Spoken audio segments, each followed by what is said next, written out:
My sister beat me unconscious when I showed my ring because she couldn't keep a man. You think you're so special with that pathetic ring? Cambria, calm down, you're scaring me. I'm scaring you? You're the one rubbing your engagement in my face when you know I can't find anyone. I wasn't rubbing anything. Liar! I'm Tiana Rodriguez, and my older sister Cambria was always the star of our family. Beautiful, confident, magnetic. She was the kind of person who walked into a room and commanded attention without even trying. Growing up in our suburban Chicago home, she was homecoming queen, lead in every school musical, the girl who always had a date to every dance. I was different, quieter, more bookish, the type who preferred reading in the library to Friday night football games. And honestly, I was fine with that. I was happy in Cambria's shadow. Our parents loved us both equally, but Cambria got the spotlight, and I genuinely didn't mind. She thrived on attention. I thrived on peace. That dynamic worked perfectly until we hit our late 20s. Cambria was 32, I was 29. By then, her love life had become a revolving door of failed relationships. Not because she was unlucky, because she had a pattern. She'd meet someone, fall hard immediately, become intensely possessive within weeks, demand constant attention and validation, and eventually drive them away with jealousy and manufactured drama. She never saw it that way, though. Every single breakup was someone else's fault. He was intimidated by her success. He couldn't handle a strong woman. He was clearly still hung up on his ex. Always an excuse. Never a moment of self-reflection. Never a thought that maybe, just maybe, she was part of the problem. Meanwhile, I'd been dating Dalton Crawford for 2 years. He was a software engineer with a quiet sense of humor that matched mine perfectly. We'd met at a coffee shop in Lincoln Park where I was working on freelance graphic design projects. He'd asked about my work, we'd started talking, and somehow 3 hours had passed before either of us noticed the sun setting outside. Cambria had met Dalton several times at family gatherings. She was always polite to his face, but her comments afterward cut deep. "He's a bit boring, isn't he?" she'd say with a dismissive laugh. Or, "I'm honestly surprised you're satisfied with someone so plain." I ignored her. Dalton made me happy, and that was all that mattered to me. But everything changed the day he proposed. Dalton had planned everything perfectly. We'd driven up to Starved Rock State Park on a crisp October morning, hiking to an overlook spot above the Illinois River.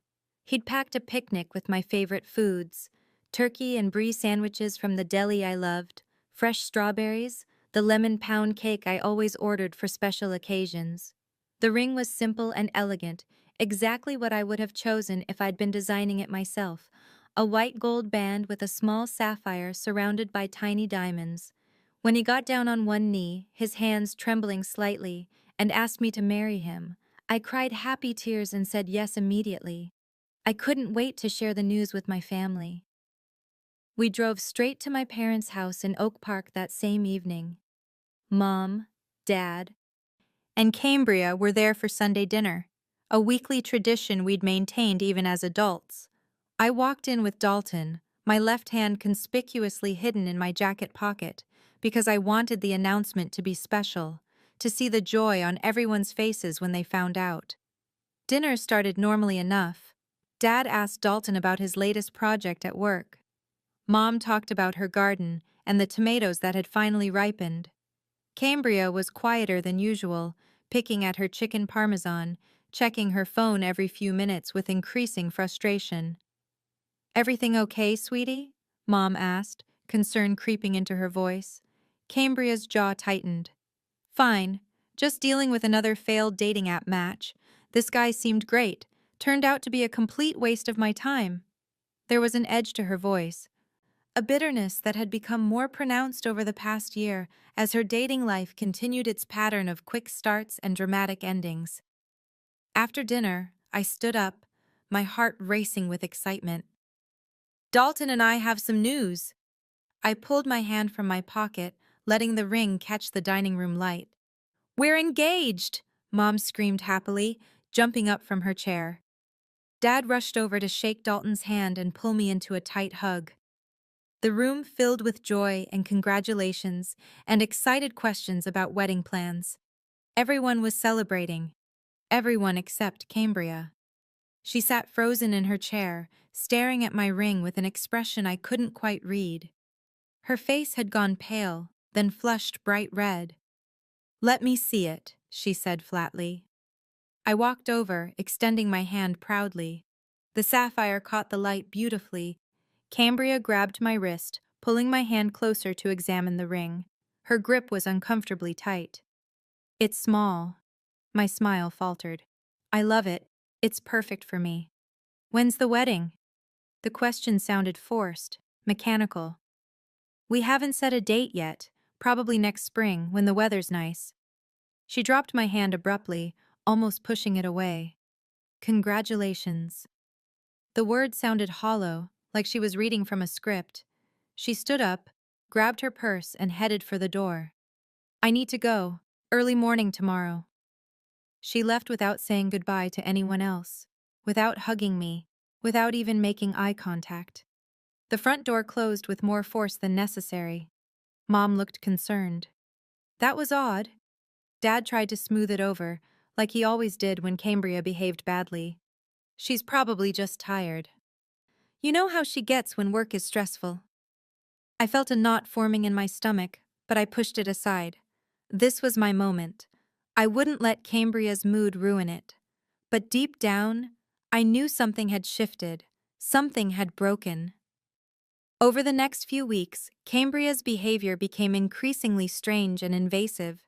She'd call me at random times, early morning, late at night, during my work hours, asking questions that felt more like interrogations than sisterly interest.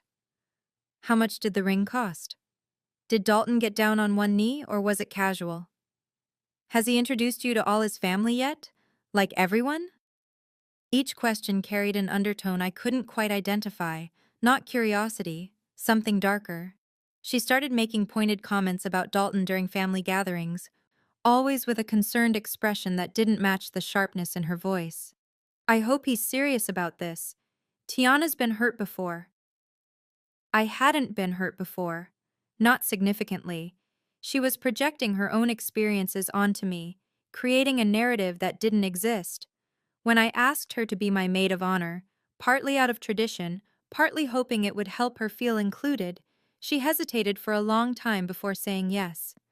"I'm honored, of course," she said, but her smile didn't reach her eyes. "It's just a lot to take on right now, you know?" Planning the wedding became uncomfortable in ways I hadn't anticipated.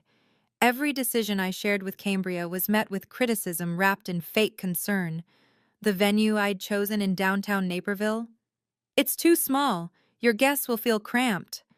The dress I'd fallen in love with? A simple A-line gown with lace sleeves? "It's unflattering on your body type. You should try something with more structure." The color scheme of dusty blue and cream? Boring. Everyone does those colors. She volunteered to help with planning, but then made everything about her opinions rather than my preferences. Every conversation left me feeling drained and second-guessing choices I'd been excited about. Mom noticed the tension. "Cambria seems unhappy about your wedding," she said carefully one afternoon while we were addressing invitations. "She's stressed about her own life, I think." "Maybe, but she's being unkind to you, and that's not acceptable." Things escalated at my bridal shower. Mom and my best friend Serena had organized it, a small gathering at my parents' house with close friends and family. Decorations in my wedding colors, finger foods and mimosas, games that actually seemed fun rather than embarrassing.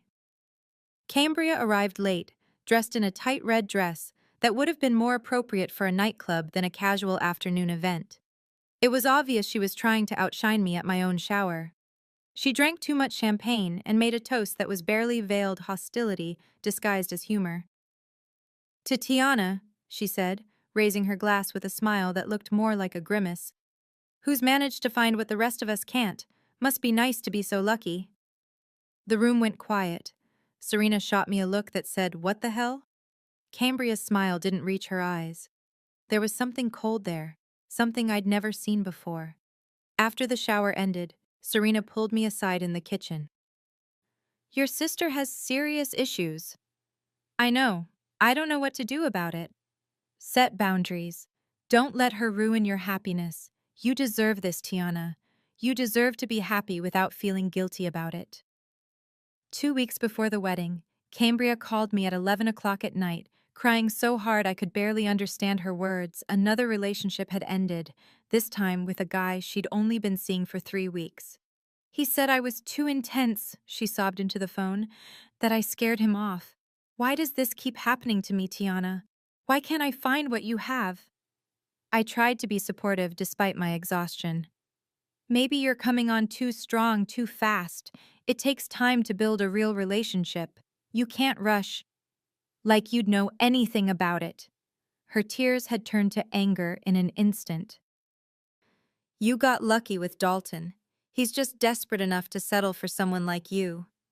I hung up on her. She'd crossed a line. An hour later, when I'd calmed down enough to think clearly, I called her back. You need to apologize, or you're not going to be in my wedding. She laughed bitterly. You can't uninvite your maid of honor. What would people think? I don't care what people think. You've been cruel to me since I got engaged, and I'm done with it. Silence. Then, fine. I'm sorry. I'm just going through a hard time. That doesn't give you the right to take it out on me. I know. I'll do better. I promise. She didn't. At the rehearsal dinner at our chosen restaurant in Wheaton, she showed up with a date, a guy she'd clearly just met, probably someone she'd bribed or convinced to come with her so she wouldn't look single. She clung to him all night, laughing too loud, making a spectacle, performing for an audience that wasn't paying attention. The poor guy looked uncomfortable, clearly unsure what he'd gotten himself into. Dalton noticed. Is your sister okay? No, I admitted quietly. But there's nothing I can do about it right now. Maybe after the wedding, you should take a break from her. This isn't healthy. He was right. I knew he was right. But she was still my sister, and some part of me kept hoping she'd snap out of it. The wedding day arrived with perfect weather, clear blue skies, temperature in the mid-70s, a gentle breeze. Everything was beautiful. The flowers looked exactly like the pictures I'd shown the florist. The venue was decorated perfectly. All our loved ones were gathering to celebrate. I was getting ready in a suite at the venue with Mom, Serena, and Cambria. I was in my dress, hair and makeup done, feeling like I was living a dream I'd had since I was a little girl. Cambria had been quiet all morning, nursing what looked like a brutal hangover. She kept checking her phone, her expression getting darker each time she looked at the screen. Everything okay? I asked, though I was tired of asking that question. My date from last night ghosted me, won't return my texts. I'm sorry, but what? She looked up at me, and there was something frightening in her eyes. But you don't care because you're getting married and everything's perfect for you? Mom intervened quickly. Cambria, that's enough. This is Tiana's day. Right, Tiana's day. Tiana's perfect day with her perfect fiancé and her perfect little life. The venom in her voice made everyone in the room uncomfortable. Serena moved closer to me protectively. Mom looked worried in a way that made my stomach drop. What happened next would change everything. Cambria, I love you, I said, trying to keep my voice steady. I want you to be happy too, but right now, I need you to support me. Can you please just... She stood up from the chair where she'd been sitting, swaying slightly. Her eyes were wild. Support you? I've done nothing but support you. I agreed to be in this wedding even though it's killing me to watch you have everything I want. That's not my fault. My voice rose despite my attempt to stay calm. You think you're so special with that pathetic ring? Cambria, calm down. You're scaring me. I'm scaring you? She took a step toward me. You're the one rubbing your engagement in my face when you know I can't find anyone. I wasn't rubbing anything. Liar! What happened next felt surreal, like watching a scene from someone else's life, like it was happening to someone else and I was just observing from far away. Cambria lunged at me with shocking speed. Her fist connected with my face before anyone could react. Pain exploded across my jaw, sharp and hot. I stumbled backward, trying to shield myself, trying to understand what was happening. She didn't stop. She hit me again, this time in the eye. The force knocked me off balance. I fell, my wedding dress tangling around my legs. The beautiful fabric that I'd spent months choosing now trapping me. She was on top of me before I could get up, screaming incoherently, hitting me repeatedly. I tried to cover my face with my arms, but she was stronger than I'd realized, fueled by rage I couldn't comprehend. "Cambria, stop!" Mom screamed, trying to pull her off me. Cambria shoved Mom hard enough to knock her backward into a chair. Serena managed to grab one of Cambria's arms, but Cambria used her free hand to grab a glass vase from a nearby table, one of the decorative pieces the venue had provided, and swing it at me. The vase connected with the side of my head. Everything went blurry. I heard screaming, mine, Mom's, Serena's, all blending together into a horrible chorus. I felt more impacts, pain radiating from multiple points on my body. My face, my ribs, my arms where I was trying to protect myself. Then everything went dark. I woke up in a hospital room with fluorescent lights too bright above me and the steady beep of monitors nearby. Dalton was beside me, holding my hand, his face pale and terrified. Mom was on my other side, crying quietly. Dad stood at the foot of the bed, looking older than I'd ever seen him, like he'd aged 10 years in a single day. "What happened?" My voice was raspy. Everything hurt, a deep, throbbing pain that seemed to come from everywhere at once. "You were unconscious for 3 hours," Dalton's voice cracked. "Your sister, she beat you, in your wedding dress." The memories flooded back in fragments. The attack, the vase, the pain, the feeling of helplessness as my own sister tried to hurt me. I tried to sit up and immediately regretted it. My head throbbed viciously, and sharp pain shot through my ribs.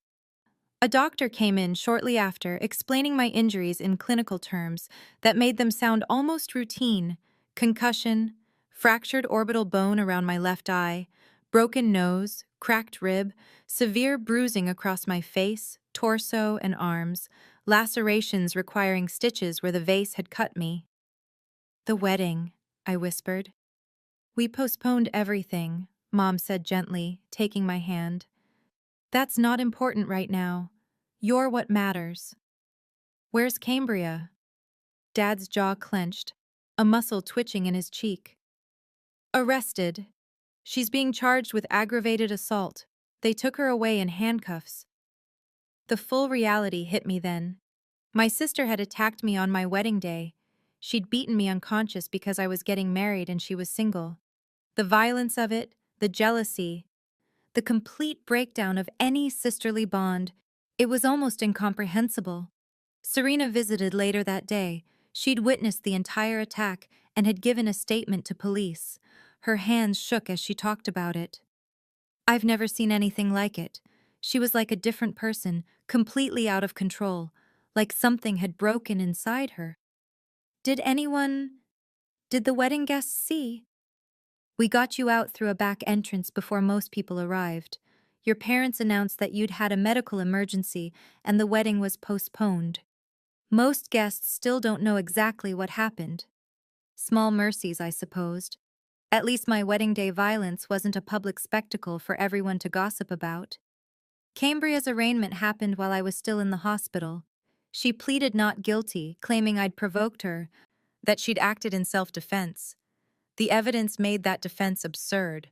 Witness statements from Mom and Serena, my extensive injuries, security footage from the venue showing her attacking me while I was in a wedding dress, doing nothing but standing there.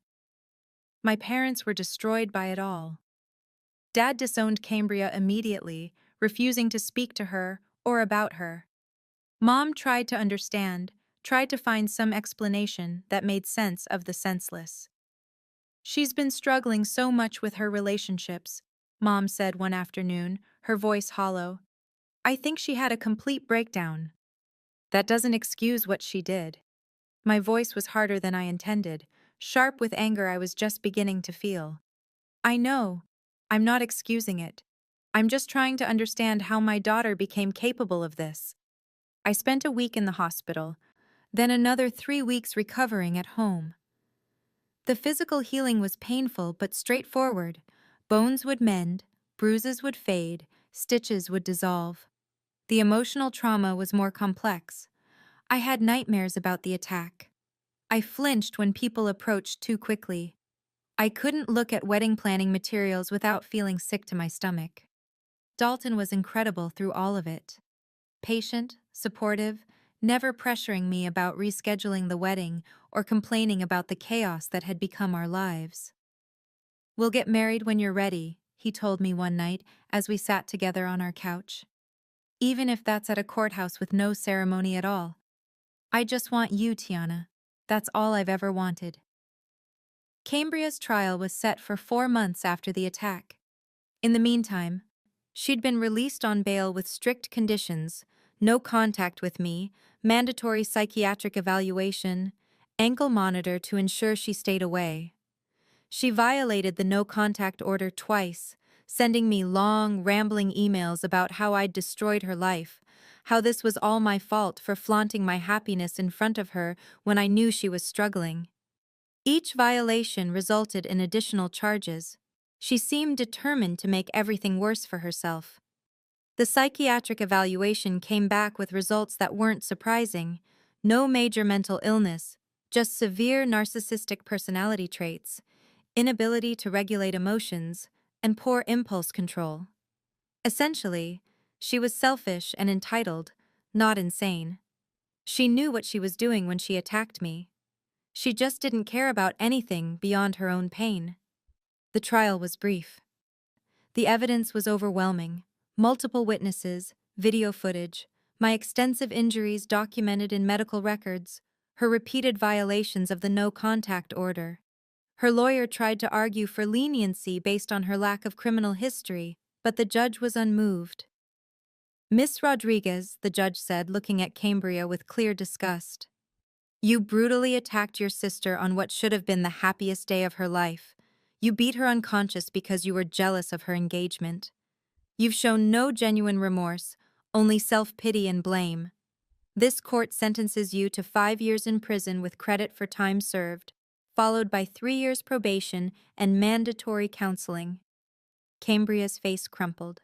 She looked at our parents in the gallery, seeming to expect them to rescue her somehow, to make the consequences go away like they had when she was younger. Mom was crying silently. Dad's expression was stone. Cambria was led away, still protesting her innocence, still claiming I'd somehow provoked the attack by existing happily in her presence. Dalton and I got married 6 months after the original date. We had a small ceremony with just immediate family and our closest friends at a different venue, somewhere with no memory of violence attached to it. Mom came, supported by Dad. They'd aged visibly in those months, carrying the weight of one daughter's violence against another like a physical burden. We didn't have a maid of honor. Serena stood beside me as a bridesmaid, but the position Cambria should have held remained empty, a silent acknowledgement of what had been lost. The ceremony was beautiful despite the shadow over it. When Dalton and I exchanged vows, I meant every word. We'd survived something horrible together, and it had only strengthened our bond, proven that what we had was real and worth fighting for. Cambria served 3 years before being released on parole for good behavior. She moved to Arizona immediately, probably to escape the reputation she'd built in Illinois. Our parents heard from her occasionally, calls asking for money, complaints about how unfair her life was, how she couldn't get a good job because of her record. Never an apology, never any acknowledgement of what she'd done. I had no contact with her. The restraining order remained in effect, and I had no interest in changing that. Some people asked if I'd ever forgive her. The answer was complicated. I didn't carry active hatred, but forgiveness felt like it required remorse from her that never came. How could I forgive someone who still believed she was the victim? Dalton and I built a happy life. We bought a house in Elmhurst, adopted a golden retriever named Rosie, started talking about having kids. My physical scars faded with time and some minor reconstructive surgery for my orbital bone. The emotional ones took longer, but healed too, with therapy and the support of people who genuinely loved me. I heard through extended family that Cambria's life continued its downward pattern. She couldn't maintain jobs because of her criminal record and attitude. Her dating life remained a disaster. She'd learned nothing from any of it, still blaming everyone else for problems she created. 5 years after the attack, I ran into an old friend of Cambria's at a grocery store in Oak Park.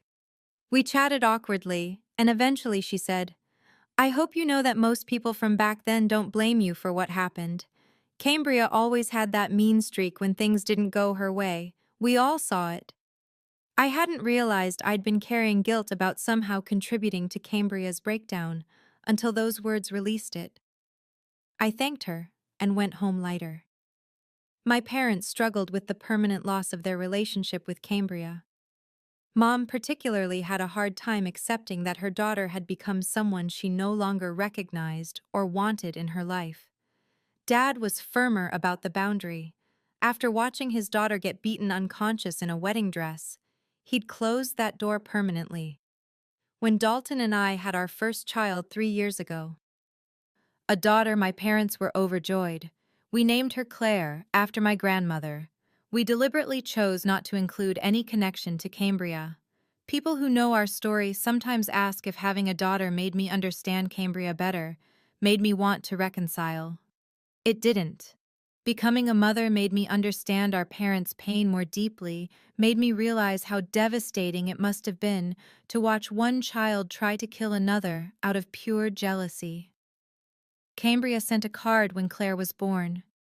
It arrived at my parents' house, forwarded against my wishes. Inside was a generic congratulations message and a single line: "I hope you're happy now." I threw it away without responding. She'd had countless opportunities to take responsibility, to apologize genuinely, to get help for her obvious issues. She'd chosen none of those paths, instead wallowing in victimhood and resentment. Her choices led to her isolation and misery. My choices led to healing and happiness. The contrast was stark and entirely self-created on both sides. Today, 10 years after the attack, I'm fully healed physically and emotionally. My marriage is strong. My daughter is happy and healthy. My parents, though saddened by the permanent loss of Cambria, are content with the family we've maintained. I still think about Cambria sometimes. Mostly I feel sad about what could have been, the sister relationship we might have had, the aunt she might have been to Claire, the family unity that was shattered. But I don't regret cutting her out. You can't maintain a relationship with someone who literally tried to beat you to death because you found love, and they couldn't. Some boundaries aren't meant to be crossed. Some bridges, once burned, should stay ashes. If someone you loved attacked you out of jealousy for your happiness, would you ever be able to look at them the same way again? I know my answer. It's taken me 10 years to be at peace with it, but I know my answer. And I'm finally truly happy.